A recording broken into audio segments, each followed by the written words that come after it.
আমি একাইরি ছেলে, এসেছি নতুন দেশে, কায়দা কানুন জানি না। তোমাদের মতো অত বাবু আনা বুঝি না। আমি একাইরি ছেলে, ও আমি একাইরি ছেলে।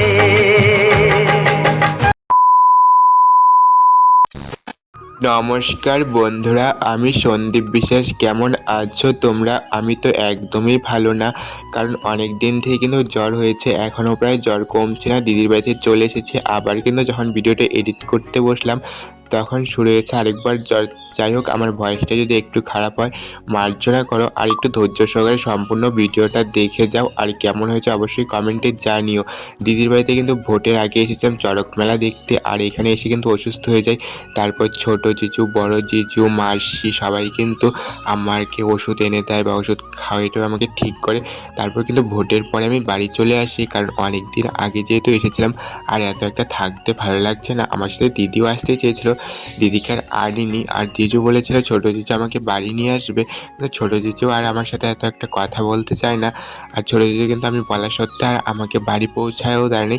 আর আসার দিন কিন্তু ঘাট পরে আমাকে ছাড়তেও আসেন। যাই হোক, সেসব কথা আমি বলছি না, আমাদের ঝামেলা আমাদের মধ্যেই থাকুক। আমাকে কেমন লাগছে অবশ্যই জানিও। দিদির বাড়িতে এসেছি প্রায় 1 বছর বাদে। এর আগে একবার এসেছিলাম 1 বছরের মধ্যে, কিন্তু একদিনের জন্য এসে কিছুই দেখতে পারিনি। তাই কিন্তু এবার বাড়ি থেকে বলে এসেছিলাম অনেক দিন দিদির বাড়িতে থাকবো, অনেক কিছু দেখবো, অনেক এনজয় করব। আর এসে কিন্তু সেটাই হলো। সবাই মিলে একসাথে হয়ে কিন্তু অনেক মজা করেছি। আসার আগের দিন রাত্রে তো এত মজা করেছি কি আর বলবো। সেই দিদি কিন্তু আমার জন্য রান্না করেছিল, তাকে আর বলতেই পারলাম না। দিদিকে বলা সত্যি কিন্তু দিদি রান্না করতে চায়নি, কিন্তু দিদি আমার কথা রাখার জন্য রান্না করেছিল। যাই হোক, সেই দিদিও কিন্তু বিয়ে হয়ে গেছে। বিয়ের আগে কিন্তু আমরা একসাথে হলে অনেক হাসি মজা করতাম। আমি কিন্তু এত একটা মজা টজা করি না কারোর সাথে, দিদি ওরা কিন্তু খুব হাসাতো এসে আমাকে। আমি অনেক ছোট থাকতেই আমার দিদির বিয়ে হয়ে যায়, তখন থেকে কিন্তু আমি একা হয়ে পড়ি। আর একা হওয়ার সত্ত্বে কিন্তু সব কিছু গুছিয়ে নিতে আমি শিখে গিয়েছি, কারণ ভাই বোনের সম্পর্কটা অনেক আর কি গভীরে চলে যায়। কিছু হলে দিদি পাশে থাকে, কিন্তু আমি কিন্তু অনেক ছোট থেকেই দিদির বিয়ের পর একা হয়ে যাই, একবারে একাই বলতে পারো। শুধু বাড়িতে মা বাবা রয়েছে, আর কোনো ভাই বোন কেউ নেই। তো কী করব, যাই হোক সব কিছু গুছিয়ে নিয়েছি। এবার কিন্তু তোমরাই বলো কেমন লাগছে আমাকে দাদার সাথে। এই দাদাও কিন্তু মাঝে মধ্যে ভিডিও বানায়, আর অনেকেই হয়তো চিনবে, সন্ন্যাসী গানে দাদা কিন্তু নাচতে অনেক কিছু করতে যায়। তো দাদা কিন্তু আমাকে অনেক কিছু বোঝাচ্ছিল, ভাই অনেক কিন্তু চলে যাবে, অনেকেই আসবে, তো নিজেকে শান্ত রাখতে হবে, নিজেকে বোঝাতে হবে। দাদাকে আমি কিন্তু সব কথা খুলে বলছিলাম, দাদা অনেক বুঝিয়েছে আমাকে। যাই হোক, দাদাকে অসংখ্য ধন্যবাদ। আর দাদা কিন্তু আমি বাড়ি চলে আসার দিনও আমাকে নদীর ঘাটে এসে ছেড়ে দিয়ে যায়। এখানে কিন্তু একটা ঘাটপাড় বলে জায়গা আছে দিদির বাড়ির পাশেই। কুচবিহারে যারা থাকো অবশ্যই জানবে, কুচবিহার, আলিপুরদুয়ার, তারা অবশ্যই জানবে।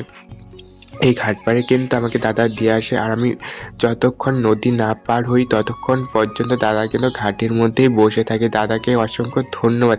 আমি ভাবতে পারিনি দাদা আমাকে এরকম করে ভালোবাসবে। এখন কিন্তু মাঝে মধ্যে দাদার সাথে কথা হয়, দাদা অনেক কিছুই বোঝায়। আগে কিন্তু এত একটা কথা আমাদের মধ্যে হতো না। আমি অনেক ছোট থাকতেই কিন্তু দিদির বাড়িতে যেতাম মাঝের মধ্যে, কিন্তু মাধ্যমিক পরীক্ষা, উচ্চ মাধ্যমিক, তারপর আর ক্লাস 9-10 থেকেই কিন্তু আর দিদির বাড়িতে এত একটা যাওয়া হয়নি, যেহেতু পরীক্ষা ছিল সামনে। এত বড় একটা ভাবতে অভাব, আমি কি বলছি আমি কিছুই বুঝতে পারছি না। যাই হোক, একটু মার্জনা করো, কারণ আমার গলা ব্যথা শুরু হয়ে গেছে, আমি কিছুই ঠিকঠাক বলতে পারছিলাম না, সরি তার জন্য। আর এই দেখো, কোম্পানির পাঁচিল কিন্তু ভেঙে যায় অনেক দিন আগেই। যেহেতু মালসাই নদী না তুষা নদী বলে, এই নদীতে অনেক জল হয়েছিল, বন্যায় কিন্তু সব তলিয়ে যায়, বাড়ি ঘর। দিদিরা তো অনেক অসুবিধায় ছিল, ভেবেছিলাম দিদি আমাদের বাড়িতে চলে আসবে, কিন্তু না, সেই রাতেই কিন্তু জল কমে যায়। তার জন্য কিন্তু অনেকটাই ভালো হয়েছে, আর তারা ঠিকঠাক থাকতে পেরেছিল। তারপর আর বন্যা হয়নি। এই বন্যায় কিন্তু অনেক ক্ষতিগ্রস্ত হয়েছে। এই দেখো একটা কী সুন্দর চা বাগান। দিদির বাড়ি আসতে কিন্তু খুব আমার ভালো লাগে, কিন্তু দিদির বাড়িতে আবার কবে যাবো জানি না, কিন্তু খুব মিস করছি সেই মুহূর্তগুলি, ভাইগনের সাথে কাটানো মুহূর্ত। আমি যে গ্রামের মানুষ, আমার গ্রাম, আমার ঘর, আমার চোখের আলো। তোমার শহর সোনার শহর, তোমার কাছেই ভালো। আমি যে গ্রামের মানুষ।